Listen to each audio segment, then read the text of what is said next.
Hello everyone. Hi, I'm Abhishek Singh and we are doing revision summary of mathematical physics. And today we will start the topic differential equation. Okay. हर साल इससे एक question पूछता ही है, तो ये एक important topic consider किया जा सकता है और एक क्वेश्चन ईच ईयर इससे 2 मार्क्स में पूछा जाता है। तो ये बहुत ही इम्पोर्टेंट टॉपिक है, छोटा सा टॉपिक है, इसे आप लोग जरूर देख लीजिए। 3-4 तरीके हैं, वो तरीके अगर आपको आते होंगे तो आप क्वेश्चन इजीली कर पाएंगे। ठीक है, तो स्टार्ट करते हैं। ओके, तो सबसे पहले स्टार्ट करेंगे फर्स्ट ऑर्डर डिफरेंशियल इक्वेशन से। ठीक है, तो पहले फर्स्ट ऑर्डर देख लेते हैं, उसके बाद सेकंड ऑर्डर देख लेंगे।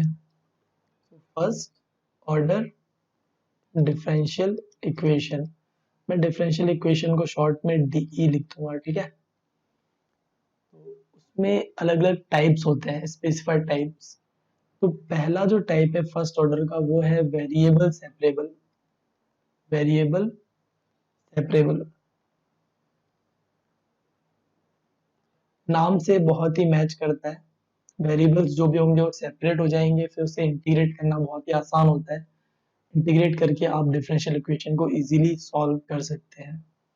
ये दिखने में कैसा होता है, ये कुछ ऐसा दिखता है। एफ ऑफ वाई है अगर, तो वो डी वाई के साथ होना चाहिए, plus some g of x है तो वो डी एक्स के साथ होना चाहिए, इक्वल टू 0। यहाँ पे वेरिएबल्स सेपरेटेड है, function of y y d y के साथ है, function of x d x के साथ है। ठीक है, तो इसे बोलते हैं वेरिएबल सेपरेबल फॉर्म। कई बार दिखने में आपको लगेगा कि नहीं वेरिएबल्स सेपरेट आउट नहीं है, बट वो होते हैं। आपको थोड़ा ट्राई करना पड़ेगा, थोड़ा मैनिपुलेशन करना होगा।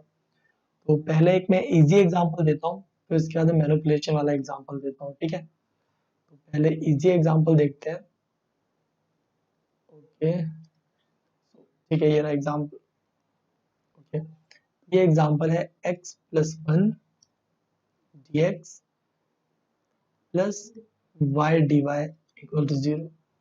क्या ये वेरिएबल सेपरेबल है? यस, वेरिएबल सेपरेबल है। तो आपको क्या करना होता है, इसमें जस्ट इंटीग्रेट करना होता है। ठीक है, अब इंटीग्रेट करें, यहाँ भी इंटीग्रेट, यहाँ भी इंटीग्रेट, तो आपको मिल जाएगा पहला term x squared over 2 plus x plus y squared over 2 is equal to 0। ठीक है, ये जो आपको मिल गया है, ये एक इक्वेशन ऑफ सर्कल है, आप लोग देख सकते हैं। ये हमें इसका सॉल्यूशन मिल गया है। ठीक है, ओके, और एक कांस्टेंट ऑफ इंटीग्रेशन भी आता है। ठीक है, डेफिनेट इंटीग्रल नहीं है तो एक कांस्टेंट ऑफ इंटीग्रेशन भी आएगा, वो मैंने लिखा नहीं है बट लिखना जरूरी होता है। So let me rewrite this, plus constant of integration is equal to 0। ठीक है, ये कांस्टेंट ऑफ इंटीग्रेशन कैसे कैलकुलेट किया जाता है, उसके लिए आपको कुछ इनिशियल कंडीशन गिवन होगी। लेट से इस केस में आपको कंडीशन गिवन है y of 1 is equal to 2। इसका मतलब होता है x की वैल्यू 1 पुट करने पे y 2 हो जाएगा। तो आप पुट करके देखें, x की वैल्यू 1 तो 1 ओवर 2 प्लस 1 प्लस y की वैल्यू हो जाएगी 2, 2 squared over 2 is 2 plus c is equal to 0। ठीक है, ये आप सॉल्व करेंगे तो आपको यहाँ से c की वैल्यू मिल जाएगी 3.5 विच इज 7/2, तो -7/2। ठीक है, ये आपको मिल जाएगी। सो इस तरीके से आप सी कैलकुलेट कर चुके हैं और सी की वैल्यू यहाँ पुट कर देंगे तो आपको एक कंप्लीट सॉल्यूशन मिल जाएगा। ठीक है, ये तो दिखने में बड़ा इजी सा था, जस्ट इंटीग्रेट करना था। एक और मैं एग्जांपल आपको दिखाता हूँ कि कई बार दिखने में लगेगा कि वेरिएबल सेपरेबल नहीं है, बट वो वेरिएबल सेपरेबल हो सकता है। जस्ट आपको चेक करना पड़ेगा कुछ ना कुछ हिट एंड ट्रायल करके। ठीक है, ये एग्जांपल मैं आपके सामने लिख रहा हूँ। Okay, dy is equal to 0। Okay, यहाँ आप देखिए dx के साथ x और y दोनों है, dy के साथ भी x एंड y दोनों है, तो देख के लग रहा है वेरिएबल सेपरेटेड आउट नहीं है। बट आपको क्या करना है, dx के साथ x होना चाहिए, क्या नहीं होना चाहिए, y नहीं होना चाहिए। dy के साथ y होना चाहिए, क्या नहीं होना चाहिए, x नहीं होना चाहिए। तो इस पूरी क्वांटिटी से डिवाइड कर दो, यानी कि पूरी इक्वेशन को आपको डिवाइड करना है। मैं अलग मार्कर ले लेता हूँ, x plus 1 times y plus 1, दोनों का मल्टीप्लाई करके डिवाइड कर दीजिए। ये जब दोनों से अलग अलग डिवाइड होगा, हमें मिल जाएगा x divide by x plus 1 times dx plus y plus 2 divide by y plus 1 times dy is equal to 0। अब आप देख सकते हैं कि x के आगे जो बचा है वो फंक्शन ऑफ x ओनली है, y के आगे जो बचा है is function of y only. इसे आप सॉल्व करना जानते ही है। इसे आप लिख सकते हैं 1 प्लस नहीं आएगा, 1 माइनस, ओके। इसे हम लिख सकते हैं 1 minus 1 over x plus 1 times dx। मैंने जस्ट यहाँ पे ऊपर प्लस माइनस 1 किया है, x के साथ प्लस माइनस 1 और सेपरेट कर दिया है, प्लस इसे मैं लिख सकता हूँ 1 plus 1 over y plus 1 times dy is equal to 0, ठीक है। अब ये इंटीग्रेट करना आपको आता ही है। इसे हम लिख सकते हैं x minus log of x plus 1 plus y plus log of y plus 1 plus some constant, वो कांस्टेंट इधर जाके कोई नया कांस्टेंट बन जाएगा c। या इसमें भी अगर आपको इनिशियल कंडीशन गिवन है तो आप c की वैल्यू फाइंड कर सकते हैं इजीली, अदरवाइज यहाँ तक आप करके छोड़ दें अगर इनिशियल कंडीशन नहीं गिवन है। तो इससे मैं बताने की कोशिश कर रहा था कि कई बार दिखने में लगता है कि वेरिएबल सेपरेबल नहीं है, फिर भी वेरिएबल सेपरेबल हो सकता है। कैसे मैंने फाइंड किया, मैंने जो चीज़ नहीं होनी चाहिए थी दोनों तरफ उनका मल्टीप्लाई करके डिवाइड कर दिया, ठीक है। तो नेक्स्ट देखते हैं, नेक्स्ट टॉपिक, जो next type of first order differential है वो हो सकता है होमोजेनियस डिफरेंशियल इक्वेशन, ठीक है। ओके, सो होमोजेनियस देख लेते हैं। इसका फॉर्म होता है कुछ 3 तरह के फॉर्म है इसमें। मैं पहला फॉर्म इसका लिख देता हूँ। पहला फॉर्म जो है वो कुछ इस तरीके से हो सकता है, आपको गिवन होगा m which is a function of x and y dx plus n which could be a function of x and y dy is equal to 0। अगर इस तरीके से आपको कोई डिफरेंशियल इक्वेशन गिवन है, ठीक है, और इसमें जो m और n है ये सेम इनका डिग्री ऑफ होमोजेनिटी है। लाइक अगर इसका डिग्री हमें n मिलता है तो इसका डिग्री भी हमें n ही मिलना चाहिए, ठीक है, अभी हम इसे होमोजेनियस बोलते हैं, होमोजेनियस डिफरेंशियल इक्वेशन, ठीक है। ये इसकी एक कंडीशन है। एग्जांपल लेके अच्छे से क्लियर हो जाएगा अभी जो मैंने बोला। तो लेट्स से एग्जांपल है आपके पास x square plus y square times dx minus 2xy dy is equal to 0।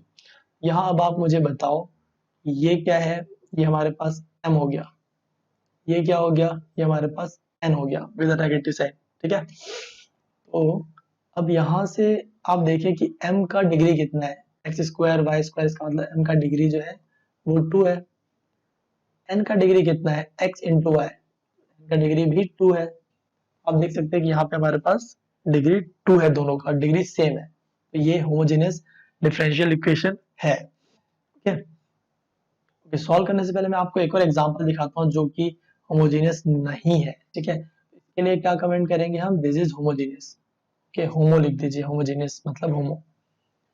एक और एग्जांपल देखते हैं, इसी पेज पे देख लेते हैं। इसमें मैं लिख देता हूँ x square plus y square times dx minus 2x square y dy equal to 0। यहाँ आप देख सकते हैं जो पहला टर्म है, पहला टर्म इसका डिग्री 2 है, और जो सेकेंड टर्म है इसका डिग्री हमारे पास 3 है, ठीक है। तो डिग्री सेम नहीं है, इसका मतलब ये होमोजेनियस नहीं है, होमोजेनियस नहीं है, ठीक है। ये चीज हमें पता होना चाहिए, देखने आना चाहिए। तो नेक्स्ट अब देखते हैं दूसरा फॉर्म। मैंने कहा होमोजेनियस के कई फॉर्म होते हैं, पहला फॉर्म आपने देख लिया, दूसरा फॉर्म मैं आपको दिखाता हूँ। दूसरा फॉर्म कुछ ऐसे होगा, dy ओवर dx कोई फंक्शन ऑफ x, y लिखा होगा, तो ये जो फंक्शन ऑफ x, y है ना, इसका डिग्री 0 होना चाहिए, इसका डिग्री होना चाहिए 0, तभी आप इसे बोल पाएंगे होमोजेनियस डिफरेंशियल इक्वेशन, ठीक है। मैं एग्जांपल के थ्रू बताता हूँ। लेट्स से एग्जांपल आपको है dy over dx is equal to x square plus y square. क्या ये होमोजीनियस है? नहीं है। क्यों नहीं है? क्योंकि इस फॉर्म में यहाँ पे RHS should be of degree 0 but यहाँ पे डिग्री 2 है, तो ये होमोजीनियस नहीं हो सकता। एक और एग्जांपल लेके देखते हैं, that is dy over dx is equal to 1 plus y over x whole squared divided by 2 times y over x। क्या ये होमोजीनियस है? यस, होमोजीनियस है। न्यूमरेटर का भी डिग्री 0 है, डिनोमिनेटर का भी डिग्री 0 है, तो ये होमोजीनियस है। ठीक है, इस तरीके से होमोजीनियस देखना हमें दूसरे तरह का जो मैंने बताया इसमें भी आपको आना चाहिए होमोजेनिटी देखना। ठीक है, तो होमोजेनिटी हमें देखना अगर आ गया है इस तरीके से भी। जो थर्ड टाइप है, थर्ड टाइप में क्या करना होता है, होमोजीनियस का ही जो थर्ड टाइप है वो कुछ ऐसा होगा। Again dy by dx is equal to some function of x and y, but मैं कह रहा हूं कि इस फंक्शन ऑफ एक्स वाई को अगर आप लिख सकते हैं some function of y over x, some new function of y over x, तो आप कह सकते हैं कि ये हमारा जो है होमोजीनियस डिफरेंशियल इक्वेशन है। ठीक है, ये तीन तरीके से इसकी डेफिनेशन दी जा सकती है। अब एक एग्जांपल लेके देखते हैं और जनरली इसका सॉल्यूशन कैसा होगा वो देख लेते हैं। ठीक है, तो अगर मैं इसी तरह के होमोजेनियस को मैं लिखूं तो मैं लिख सकता हूं यहाँ पे dy over dx is equal to g of y over x। ठीक है, बीच वाला टर्म मैंने नहीं लिखा है, मैंने डायरेक्ट ये टर्म लिख दिया। ठीक है, g of y over x। Okay, तो मैं कह रहा हूँ इसको सॉल्व कैसे करना है, इस तरह के इक्वेशन को, होमोजेनियस डिफरेंशियल इक्वेशन को सॉल्व कैसे करना है। इसके लिए हमें करना होता है y को vx पुट कर दीजिए। ठीक है, तो यहाँ से आप देखिए अगर मैं dy by dx कैलकुलेट करूँ इस गिवन इक्वेशन से, तो मैं चेन रूल लगाऊंगा, प्रोडक्ट रूल लगाऊंगा, मैं लिख दूंगा v plus x dv by dx। ठीक है, ये मैं लिख सकता हूँ इसका वैल्यू। ये सभी वैल्यूज मैं पुट कर दूंगा। लाइक मैं dy by dx की जगह यहाँ अगर देखें तो dy by dx की जगह मैं ये चीज पुट कर दूंगा, तो यहाँ लिख देता हूँ मैं v plus x dv over dx is equal to g of y over x। y over x क्या हो जाएगा, यहाँ से y ओवर x हो जाएगा v, तो मैं यहाँ लिख सकता हूँ g ऑफ v। ठीक है, इसी को क्या मैं ऐसे लिख सकता हूँ, आप देखिए मैं इस v को यहाँ ले जाऊंगा राइट हैंड साइड और डिवाइड कर दूंगा इस पूरी क्वांटिटी से। मैं लिख सकता हूँ dv divide by gv minus v is equal to dx divide by x। ठीक है, अगर मैं इसे इंटीग्रेट कर देता हूँ तो एक कांस्टेंट ऑफ इंटीग्रेशन आ जाएगा, और आप देख सकते हैं कि ये वेरिएबल सेपरेबल फॉर्म है, तो मैं इसे इजीली इंटीग्रेट कर सकता हूँ। ठीक है, तो हम होमोजेनियस को वेरिएबल सेपरेबल में कैसे कन्वर्ट करते हैं एक जनरल वे में हम लोगों ने देख लिया। अब एक एग्जांपल के थ्रू इसको और अच्छे से समझने की कोशिश करते हैं। ठीक है, ओके, सो एग्जांपल आपकी स्क्रीन पे ये रहा। ये एग्जांपल है x square plus y square times dx is equal to 2xy dy। ये आपको डिफरेंशियल इक्वेशन गिवन है, तो इसके लिए हमें सॉल्व करना है इसे। तो क्या मैं इसे ऐसे लिख सकता हूँ dy over dx is equal to x square plus y square divide by 2xy। Okay, ऐसे मैं लिख सकता हूँ इसे। आप लोग यहाँ पे देख सकते हैं कि क्या ये होमोजेनियस डिफरेंशियल इक्वेशन है। यस, इसका डिग्री 0 है, इसका मतलब ये होमोजेनियस डिफरेंशियल इक्वेशन है। इसे सॉल्व कैसे करना होता है, इसे सॉल्व करने के लिए मैंने आपको बताया दूसरा मार्कर यूज कर लेता हूँ, y equal to v x put करना है and dy by d x की जगह क्या पुट करना था, v plus x d v over d x, ये पुट करना था। मैं पुट करता हूँ v plus x d v over d x यहाँ से is equal to x square रहेगा, वाई स्क्वायर हो जाएगा हमारे पास, x square times v square यहाँ से divide by 2 times v x square. ठीक है, आप देख सकते हैं कि क्या मैं इसे कैंसिल कर सकता हूँ, x square x square x square. तो मैं क्या इसे लिख सकता हूँ 1 plus v square divide by 2v। ठीक है, तो मैं यहाँ से लिख सकता हूँ इसे x dv over dx is equal to 1 plus v square divide by 2v minus v। ये जो v था इसे मैं इधर भेज रहा हूँ राइट साइड। ठीक है, यहाँ अगर मैं एलसीएम ले लेता हूँ तो 1 minus v square divide by 2v ये मेरे पास आ जाएगा। अब आप देख सकते हैं यहाँ पे मैं लिख देता हूँ इस क्वांटिटी को इससे कंपेयर कीजिए। क्या मैं v को एक तरफ लेके आ सकता हूँ? बिल्कुल लेके आ सकता हूँ। मैं लिख सकता हूँ dv times 2v divide by 1 minus v squared is equal to dx divide by x। अगर मैं इसे इंटीग्रेट करता हूँ तो एक कांस्टेंट ऑफ इंटीग्रेशन c आ जाएगा। इस क्वांटिटी का इंटीग्रेशन आप लोग देख सकते हैं, ये हो जाएगा minus of ln of 1 minus v squared is equal to ln of x plus c। इस चीज को आप सॉल्व कर सकते हैं। जस्ट आपको v की जगह वैल्यू पुट करनी है, जो कि वैल्यू यहाँ से आप देख सकते हैं y ओवर x हो जाएगी। ठीक है, तो v की जगह आपको फाइनल इस सॉल्यूशन में y ओवर x पुट कर देना है, तो आपको यहाँ से सॉल्यूशन मिल जाएगा इसका।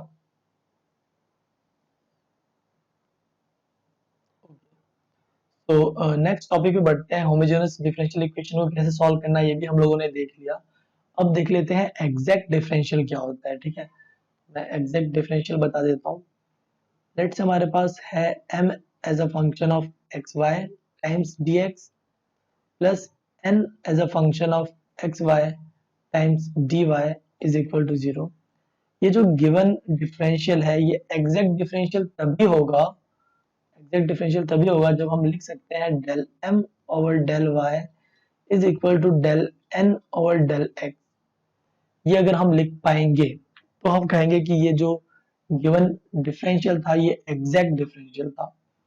और जब ये एग्जैक्ट डिफरेंशियल होगा तो हम लिख सकते हैं इसे एक complete differential of a given function u is equal to 0।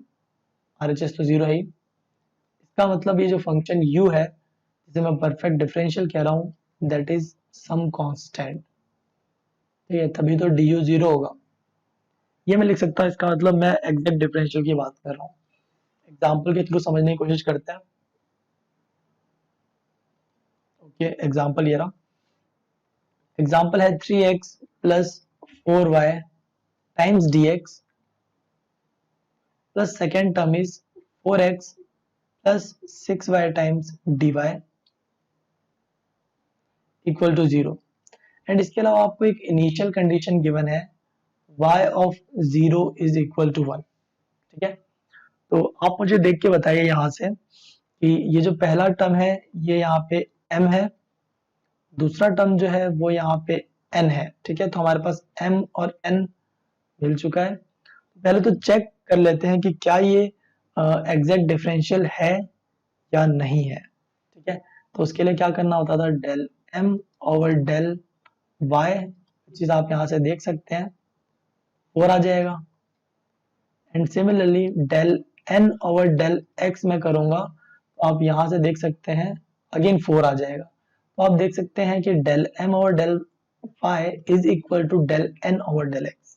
ठीक है, ये दो क्वांटिटीज इक्वल है, इसका मतलब हमारा जो इक्वेशन है वो एग्जैक्ट है। हमारा जो डिफरेंशियल है इट इज एग्जैक्ट। इसका मतलब मैं यहाँ पे कुछ हम du इक्वल टू 0 लिख सकता हूँ, मतलब u इक्वल टू कॉन्स्टेंट हमारे पास सॉल्यूशन मिल जाएगा इस तरह के डिफरेंशियल का, because it is an exact differential. ठीक है, तो इस तरह के डिफरेंशियल को सॉल्व कैसे करते हैं वो देख लेते हैं नेक्स्ट पेज पे। ये एग्जांपल एक बार आप लोग ध्यान से देख लीजिए, क्या गिवन है n की वैल्यू, क्या n की वैल्यू गिवन है। तो ये जो इस तरह का डिफरेंशियल होता है du इक्वल टू 0, इसे हम हमेशा लिख सकते हैं del u over del x dx plus del u over del y dy is equal to 0। अब आप इस इक्वेशन को प्रीवियस स्लाइड के इस इक्वेशन से कंपेयर कीजिए, इस इक्वेशन से। तो dx के साथ जो है इसे हम बोलते हैं del u over del x, ठीक है। तो आप यहाँ से कंपेयर करके देख सकते हैं del u over del x is equal to dx के साथ क्या था हमारे पास 3x plus 4y। And similarly आप देख सकते हैं del u over del y को कंपेयर करके ये आ जाएगा 4x प्लस 6y, ठीक है। अब इक्वेशन को सॉल्व कैसे करना है, इसे आप पार्शियली इंटीग्रेट कर दीजिए विद रिस्पेक्ट टू x, तो आपको मिल जाएगा u is equal to 3x squared plus 4xy plus एक function of some new function h of y भी आएगा because it was partial differentiation with respect to x, ठीक है। अब आप इस इक्वेशन को जो आपके पास आया है इसे y के रेस्पेक्ट में पार्शियली डिफरेंशिएट करें del u over del y, तो आपको मिल जाएगा 3, पहला टर्म तो 0 हो जाएगा, प्लस दूसरा टर्म इज 4x एंड आप देख सकते हैं यहाँ पे हमारे पास तीसरा टर्म आ जाएगा h प्राइम y, ठीक है। अब आप देख सकते हैं कि यहाँ से del u over del y की वैल्यू इतनी आ रही है और आपने कंपेयर करके पहले देखा था कि del u और del y की वैल्यू इतनी है।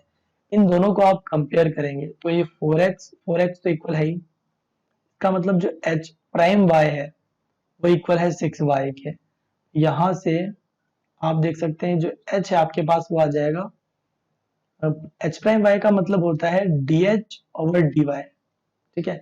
यहाँ से आप देख लेंगे h आपको मिल जाएगा 6y square over 2 plus c, h आपको मिल जाएगा 3y स्क्वायर प्लस c, ठीक है।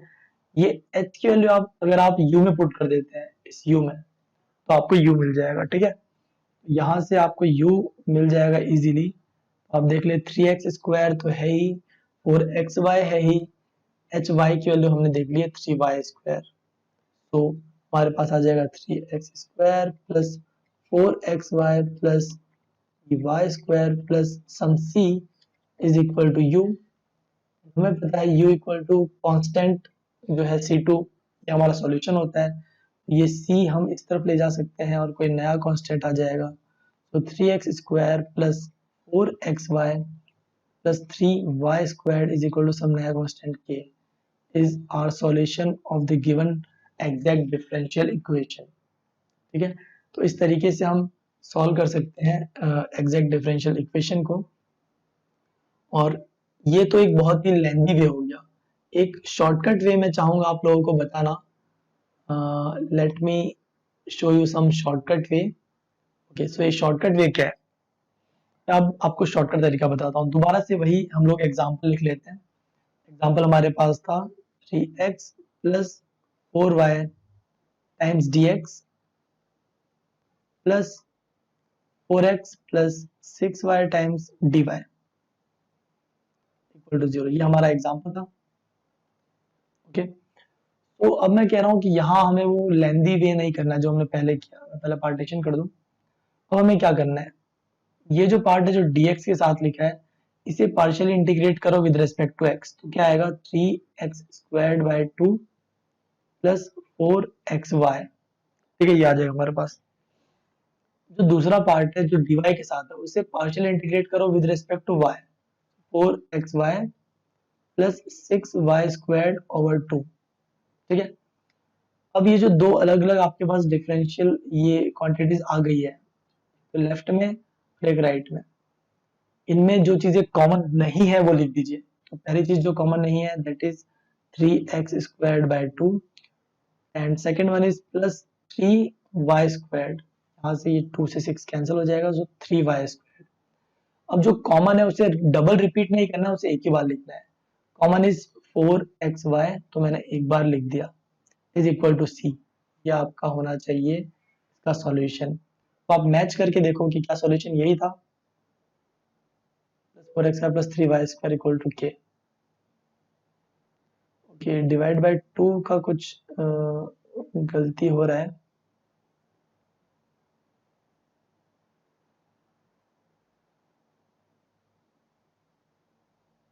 ओके, सो यहाँ 2 नहीं है डिवाइड, यहाँ मेरे पास 2 आना चाहिए डिवाइड में, ठीक है।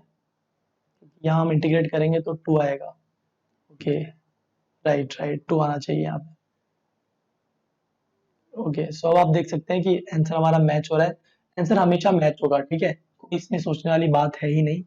वो कैलकुलेशन एरर मुझसे हो गया था, अदरवाइज आंसर हमेशा मैच करेगा। तो आप लोगों को शॉर्ट ट्रिक यूज करना है इस तरह के क्वेश्चंस को सॉल्व करने के लिए, और अपना टाइम बचाना है एग्जाम के लिए, ठीक है। अब नेक्स्ट थर्ड पार्ट देख लेते हैं, जो कि है linear differential equation. Exactness check करना भी हमें आगे, आप देख लेते हैं लीनियर डिफरेंशियल इक्वेशन, ठीक है। तो लीनियर डिफरेंशियल इक्वेशन का फॉर्म होता है dy over dx plus some p of x times y is equal to some q of x, ठीक है। ये लीनियर डिफरेंशियल इक्वेशन का फॉर्म होता है। इसका सॉल्यूशन कैसे कैलकुलेट करते हैं? इसके सॉल्यूशन को कैलकुलेट करने के लिए हमें इंटीग्रेटिंग फैक्टर कैलकुलेट करना आना चाहिए। इंटीग्रेटिंग फैक्टर इस केस में होता है exponential to the power integral px dx। ये कहाँ से आएगा? y का कोएफिशिएंट, ठीक है, px dx, ठीक है। ये हम यहाँ से लिख लेंगे। ओके, तो ये इंटीग्रेटिंग फैक्टर आपने कैलकुलेट कर लिया। इसके बाद इसका सॉल्यूशन ऐसा होता है y times integrating factor is equal to integral of integrating factor times q let me rewrite this q times q dx plus constant of material, ठीक है। ये होता है हमारा general form of first order linear differential equation, ठीक है।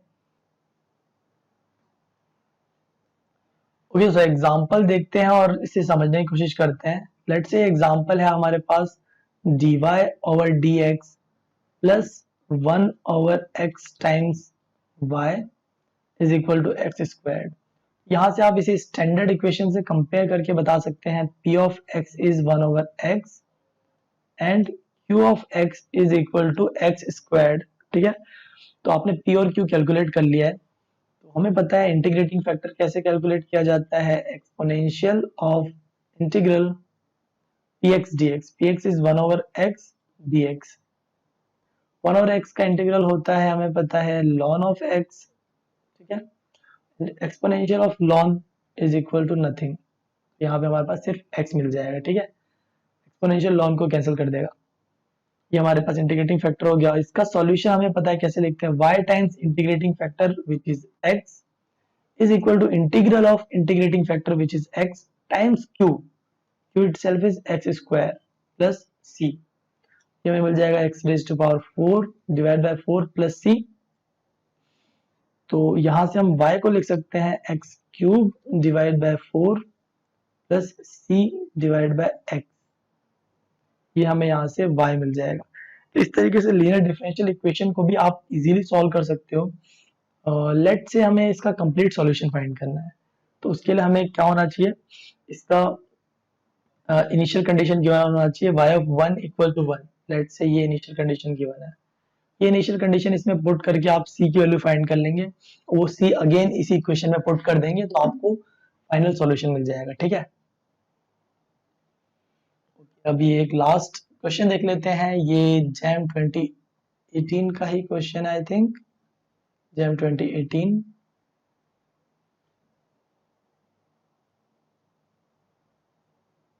Okay, हाँ, jam 2018।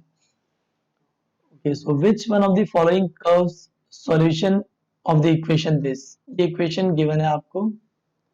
इस इक्वेशन का सॉल्यूशन इनमें से कौन से कर्व को शो कर रहा है? इनिशियल कंडीशन भी गिवन है, f ऑफ 0 इक्वल टू 0, ठीक है। तो आप फंक्शन देख लीजिए, del f over del x plus 2f equal to 3। del f over del x plus 2f is equal to 3। ये हमारे पास फंक्शन है। ओके, इस फंक्शन का सॉल्यूशन हमें कैसे देखना होता है, आप देख लीजिए, जो यहाँ कोएफिशिएंट है इसे बोलते हैं हम p।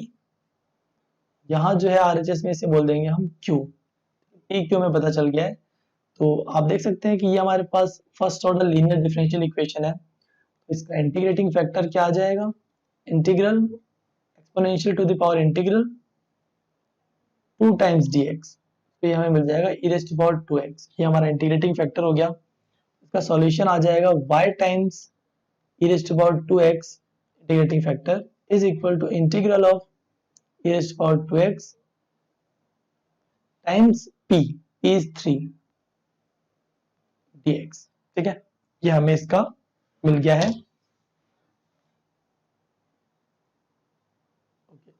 ये हमारे पास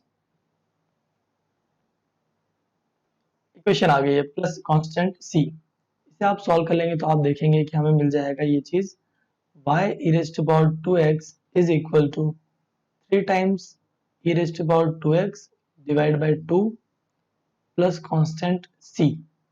ओके, यहाँ अगर मैं इनिशियल कंडीशन पुट करता हूँ तो आप देखेंगे इनिशियल कंडीशन क्या है, f of 0 इक्वल टू 0।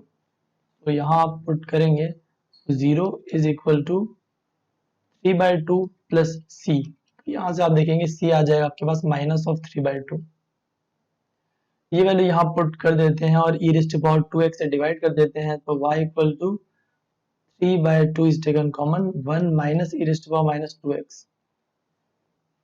तो इस इक्वेशन को देख के आप बता सकते हैं कि x इक्वल टू 0 पे ये क्वांटिटी हो जाएगा 1, e raise to power 0 is 1 and 1 minus 1 is 0। So x equal to 0 पे हमारा जो y है वो भी 0 आ जाएगा। ठीक है, यहाँ मैंने y लिख दिया। y और f को आप एक ही मान के चले, मैंने थोड़ा इंटरचेंजेबली यूज किया है y एंड f को, दोनों एक ही चीजें हैं। तो y 0 हो जाएगा और x टेंडिंग टू इन्फिनिटी है, e raise to power minus infinity is 0।